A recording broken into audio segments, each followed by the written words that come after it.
Good morning, all. In our last class, we have discussed about the classification of carbohydrates, and it has been classified as monosaccharides, oligosaccharides, and polysaccharides. Now we are going to discuss about another classification, same carbohydrates classification only, but another kind of classification we are going to discuss. So that is carbohydrates being classified as hydrates being classified as sugars and non-sugars. So we know that carbohydrates are also called as saccharides. Saccharides in Greek it means a sweet. So sugars and non-sugars. What are the characteristics of this substances we shall discuss. So sugars are crystalline in nature. They are crystalline solids. So these are soluble in water. Third part. So these are sweet to taste.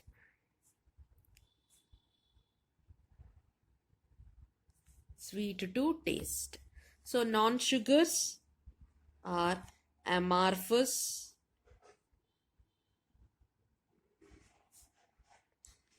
insoluble in water, and they are tasteless. So which are those under carbohydrates which are all called as sugars, or which are all come under sugars we shall discuss. That is all monosaccharides. Monosaccharides and oligosaccharides.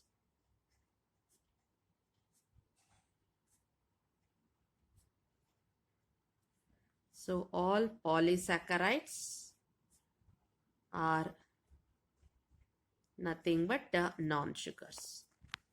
So all monosaccharides and oligosaccharides are sugars, and all polysaccharides are non-sugars. Next, one more type of classification we can observe, that is reducing sugar and non-reducing sugar. So it is non-reducing sugar. Carbohydrates being classified as reducing sugar and non-reducing sugar. So what is this reducing sugar and non-reducing sugar we shall discuss. So here either you can call that one as reducing sugar or reducing carbohydrate, or just a minute, this is not okay. So either you can consider that one as reducing sugar, or you can also name that one as reducing carbohydrates also. Okay, so reducing sugar is nothing but, so the carbohydrates which reduces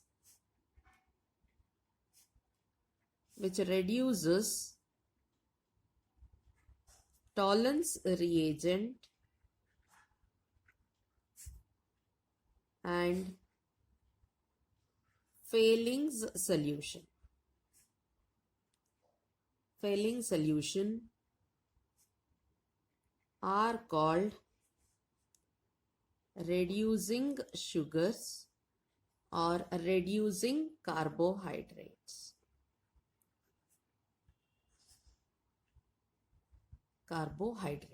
Okay, so the carbohydrates which reduces Tollens reagent and Fehling solution. That means that, so if at all any substance to reduce Tollens reagent and Fehling solution, it should contain either aldehydic group or ketonic group should be present. Then only it can reduce Tollens reagent and Fehling's solution. So let us see the examples. So which are all called as reducing sugars we shall see. So the monosaccharides, all monosaccharides. All monosaccharides, either it is aldoses or it may be ketoses. All aldoses and ketoses are nothing but the monosaccharides all will come under this one, and even disaccharides also. But disaccharides, not all the disaccharides, only few. So disaccharides, among the disaccharides we have maltose and lactose. Maltose and lactose. So we shall see now how it is being considered. So let us consider monosaccharides. Monosaccharides, let us take an example of what a glyceraldehyde.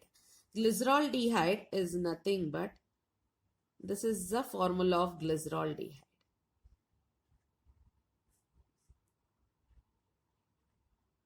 This is what glyceraldehyde is. So in this glyceraldehyde we have 3 carbon atoms. So we know that what is carbohydrate? Carbohydrate is nothing but it is polyhydroxy aldehyde or polyhydroxy ketone. Polyhydroxy, it has 2 OH groups. Hydroxy, many it may be, many number. So here only 3 carbon atoms, so that's why we got only 2 H groups. So if number of carbon atom increases, OH groups also is going to increase. So here you can observe CHO group. CHO group is nothing but it is aldehydic group. CHO is aldehydic group. So this aldehydic group is freely available. So when you add this glyceraldehyde to either Fehling solution or Tollens reagent, it is going to reduce that Tollens reagent and Fehling solution because it has free aldehydic group. Okay. Suppose these are monosaccharides. So likewise, you may be also having ketoses. Aldoses and ketoses means, so the carbohydrates, monosaccharides which is containing aldehydic group as the functional group. If it contains aldehydes, then it is called as aldoses. If it contains ketone group, so then it is called as ketoses. Okay. So carbohydrates only, if it has aldehydes, then it is aldehydic group, then it is aldoses. If it has ketonic group, then it is ketoses. Okay. So if the aldehydic group is freely available, like this, then it will reduce the Tollens reagent and Fehling's solution. Okay. So then those carbohydrates are called as reducing sugar or reducing carbohydrates. Suppose in disaccharides, 2 possibilities are there. So let us consider this is an disaccharide. It has CHO group. Not disaccharide, it is a monosaccharide, we'll consider. It has also CHO group. This is being bonded. This one monosaccharide combining with another monosaccharide.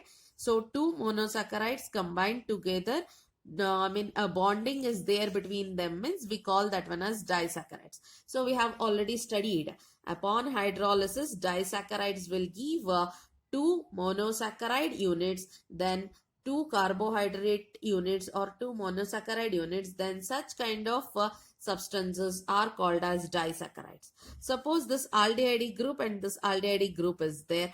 Now this is being bonded with one another, or these aldehydic groups are involved in bond formation. Then the aldehydic group is not free, then we call that one as a non-reducing sugar. Suppose the same way, we have one monosaccharide where CHO group is there, another monosaccharide where same aldehydic group is there. But this monosaccharide is bonded to this monosaccharide. This aldehydic group is bonded to another carbon. This monosaccharide bonded to this monosaccharide through the aldehydic group only. But in this monosaccharide, aldehydic group is free here. But in this monosaccharide, aldehydic group is involved in bonding. So one aldehydic group is enough to reduce Tollens reagent and Fehling's solution. Okay. So at that time, this becomes our reducing sugar. So reducing sugar is the one which contains free aldehydic group or ketonic group, either the one. So then if it is there, means free aldehydic group or ketonic group, if it is there, then it will be acting as, it will be reducing the tolerance reagent and failing the solution. It has been said that, so here you can observe aldehyde group, both the aldehyde groups are involved in bonding, and so that's why they cannot reduce the tolerance reagent and failing the solution. So that's why they are called as a non-reducing sugars. So we shall also see the definition of non-reducing sugar. Non-reducing sugar or non-reducing carbohydrate. So carbohydrates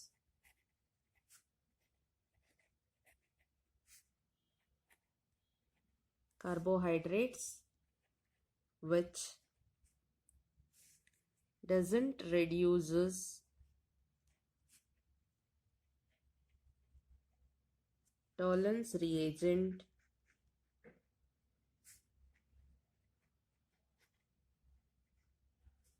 or failing the solution.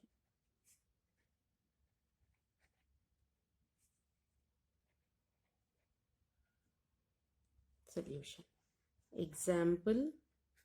So that is the carbohydrates which doesn't reduces tolerance reagent or failing solution are called non-reducing sugars or non-reducing carbohydrates. So example we can see, examples are polysaccharides. And even we have disaccharides also, as I have explained earlier. Polysaccharides, all polysaccharides it is. And disaccharides when you consider, so disaccharides, among that we have sucrose. Sucrose is the disaccharide. Polysaccharide, how it becomes is, so we have a monosaccharide bonded to another monosaccharide, bonded to another monosaccharide. Like this, a chain is being built. These together being called as polysaccharides. Each one is a monosaccharide unit. This is one monosaccharide unit, this is another monosaccharide unit, this is another monosaccharide unit. It is being joined, but when it is joining, so it is getting joined through an aldehyde group, either through a straight chain or through a branched one. But its aldehyde group or ketonic group is being it has been involved in the chain formation. So that's why all polysaccharides are non-reducing. All polysaccharides so doesn't have a free aldehydic or free ketonic group. When you consider this disaccharide sucrose, as we have discussed earlier, so all the, so that is both the aldehydic group we can observe here. So both aldehydic groups of the both the monosaccharide units are bonded with one another, and they are not freely available to react with our tolerance reagent or failing the solution. Next, classification of monosaccharides. So monosaccharides, we know that the number of carbon atom will be ranging from 3 to 7. So it is only the simple unit there, or an very simple molecule. So further hydrolysis doesn't leads to any simplest form. So that is monosaccharides. Mono means only one unit we have. So this is the general formula of monosaccharides, that is CH2N. N will be ranging from 3 to 7. That means that it contains a carbon atom from 3 to 7. So here we can see now. So that is aldoses and ketoses. Aldoses are nothing but, so the compound or the carbohydrate consisting of aldehydic group. And ketoses are nothing but, so it is consisting of a ketonic group. So we shall see that aldehydic group how it is and ketonic group how it is. Aldehydic group means it is C double bond O H. So carbon can satisfy 4 bonds. It is tetravalent. Already 3 is done. Only one side we can form a bond. That means that it is forming only one bond. We can say that it is monovalent. And what it is aldehydic group. Aldehydic group. So aldehydic group is monovalent in nature. Likewise, we'll see what about the ketonic group here. Ketonic group, it is C double bond O. That is, only carbon is satisfying only 2 bonds. That means that 2 more bonds it can form. So that means that it is divalent in nature. 2 bonds it can form. So if it is monovalent, then it has to be present always at the end of the carbon chain. End of the carbon chain. And it is divalent, it will be present in the middle. In the middle, it is not in the, exactly in the middle, but not at the end. In the middle of the carbon chain. Middle in the sense not in the center, anywhere between 2 carbon atoms, in the middle of the carbon chain. Okay. So that is what aldehydic group and ketonic group is. Aldehydic group monovalent, end of the carbon chain. Ketonic divalent, in the middle of the carbon chain. So we shall discuss this part now. So it is aldoses. Aldoses consisting of aldehydic group. You can observe it is consisting of aldehydic group here. So the first one, because the minimum number is only 3 here. 3 is the minimum number of carbon atoms present in monosaccharides. So it is 3C3H6O3. So here we are substituting in place of N, we are substituting 3 here. So C3H6O3. So that is what the formula. The name, general name or class, we call that one as aldotrioses. Aldo indicates aldehyde. Tri indicates 3 carbon atom. Aldotrioses, nothing but aldehydic group with 3 carbon atoms. So this is been written in this form: CH2OH, CHOH and CHO. That is what named as glyceraldehyde. Already we have seen the structure. So I'll write it once again for you. So that is, it comes like this: CHOH, CH2OH, or you can also write that one as C double bond OH, CHOH, CH2OH. Okay. So this is what the formula of glyceraldehyde. Glyceraldehyde. So the next one will move on to, the next one is aldotetroses. Tetra, nothing but 4. So what N is being substituted for 4. So C4H8O4. That is the formula. C4H8O4. CH2OH, CHOH twice, CHO. We'll see the structure of that one. So that is CHO, that is aldehydic group. So that is been connected with the CHOH, CHOH. Other end is with the CH2OH. Okay. So this one we can also write it as C double bond OH, C OH H, C H OH, C H H OH, in this form also. That is all carbon with satisfying tetravalency. All carbon satisfying tetravalency. Okay.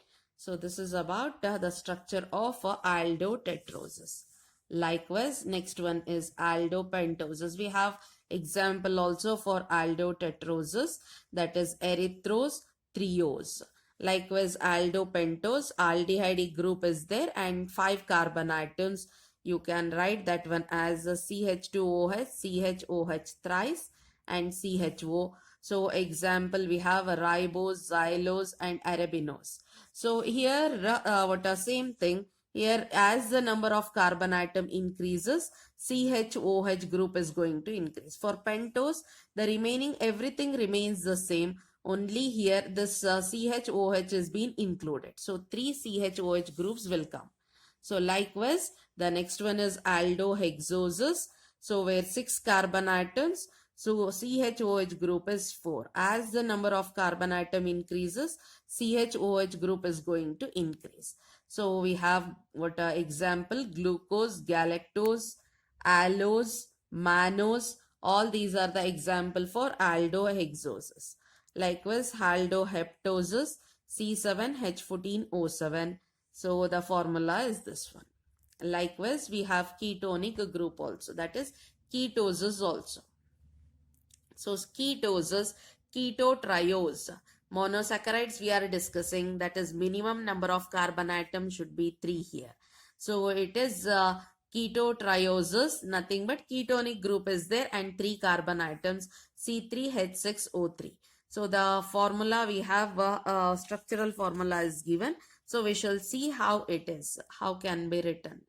So it is CH2OH, C double bond O, CH2OH.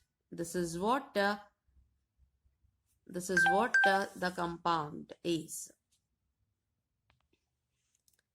Next one, ketotetrosis, that is ketonic group is there. 4 carbon atoms are present. You can observe CH2OH, CO, CHOH and CH2OH.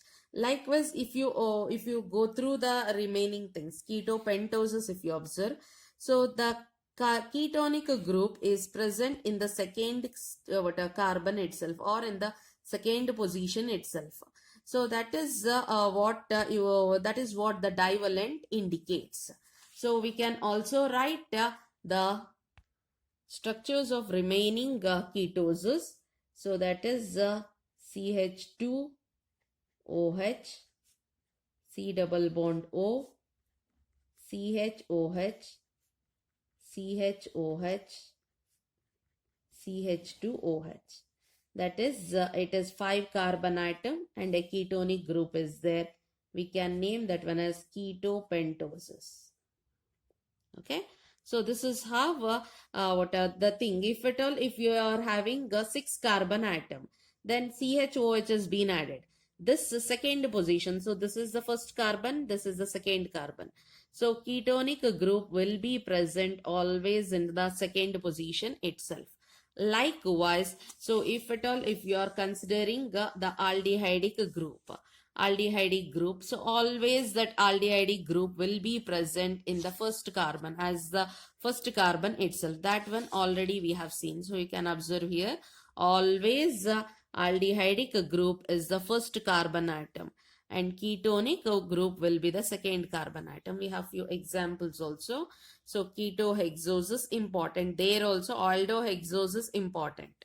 Ketohexosis. So we have fructose, tagatose, etc. So likewise ketoheptosis we have. So where 7 carbon atom will be present.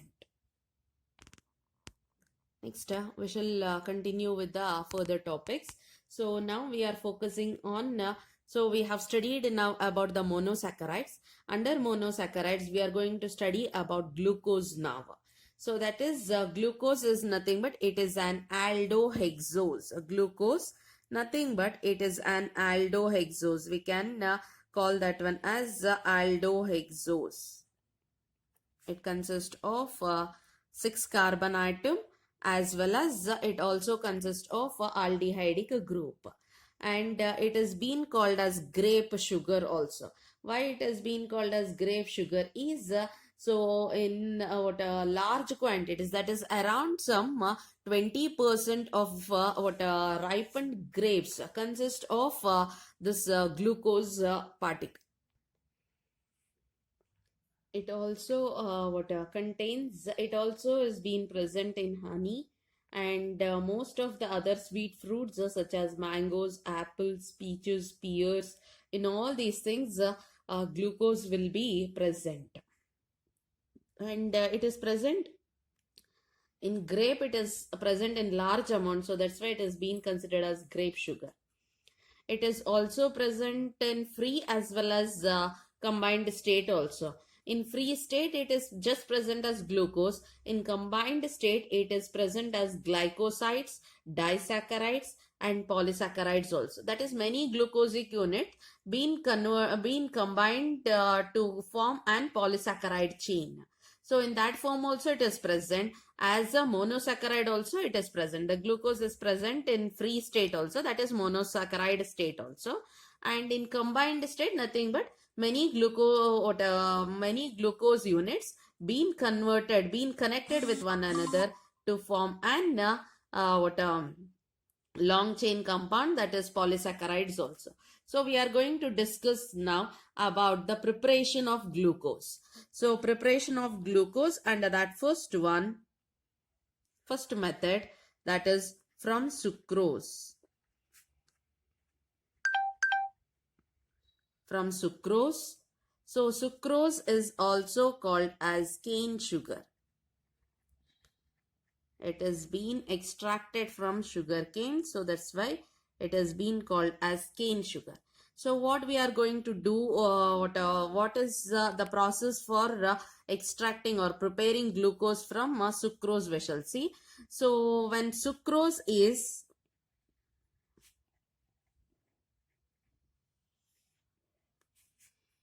hydrolyzed, sucrose is hydrolyzed by boiling with a dilute acid. Either it may be HCl or it may be H2SO4. An equimolar mixture. Equimolar mixture of glucose and fructose is obtained. So that is nothing but, so sucrose is an disaccharide. It is an disaccharide. Observe.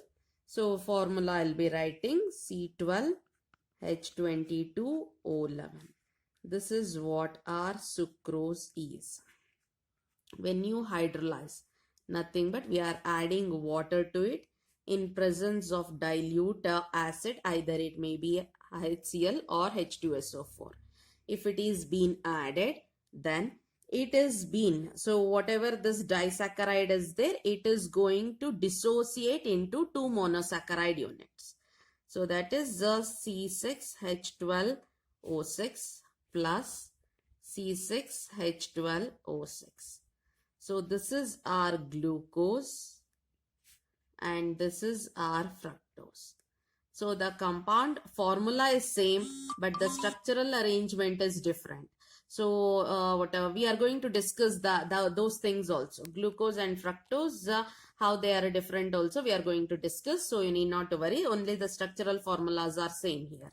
So a disaccharide or a substance upon hydrolysis giving rise to two monosaccharide units, then the substance is called as a disaccharide here.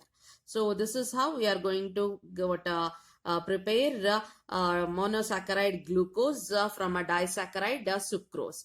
Equimolar mixture, that is, so how many molecules of glucose is there, same molecules of fructose also will be present. Next method from starch.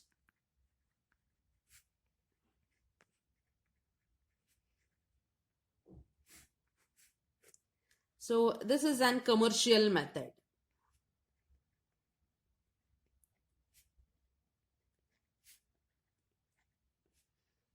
So why it is commercial method, we shall see. So this is an commercial method or industrial method, what we call. So glucose is obtained.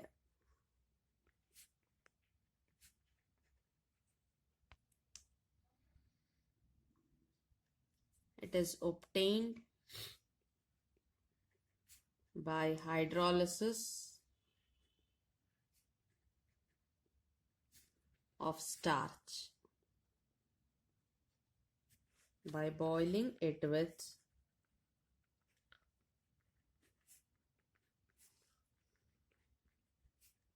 dilute H2SO4 at 393 Kelvin under pressure. Okay, next, so we shall discuss the equation here. So we have C6H10O5 and it is N. It is an polysaccharide. Starch, it is a polysaccharide. N number of molecules. It may vary from 100 to 1000 or 100 to 50,000 also. So such a large number of monosaccharide units it will be having. Same N number of H2O molecules we are adding to it in presence of an acid, as it has been said, it is 393 Kelvin and 2 to 3 atmosphere. Under pressure we said it might be 2 to 3 atmosphere. It is going to give out NC6H12O6 units, that is glucose. So N number of glucose units is being combined with one another to form a long chain, and that long chain is a starch. Okay, now that long chain, if you are adding water to it, the chain has been broken into parts. So each small parts it has been broken, and that small part is nothing but it is glucose here. Okay, so why it is commercial is, so one chain of starch or one molecule of starch has been taken and it has been entirely converted as N molecules of glucose. But in the above method you can observe one molecule of sucrose we took, but only one molecule of glucose we got and another one fructose we got. So that is the number is less here, but one molecule of starch giving rise to N molecule of glucose, no wastage, no separation, nothing. Here glucose and fructose together will get it. We need to separate fructose separately here. So that's why this is being considered as a commercial method. So no wastage and product amount is also more here.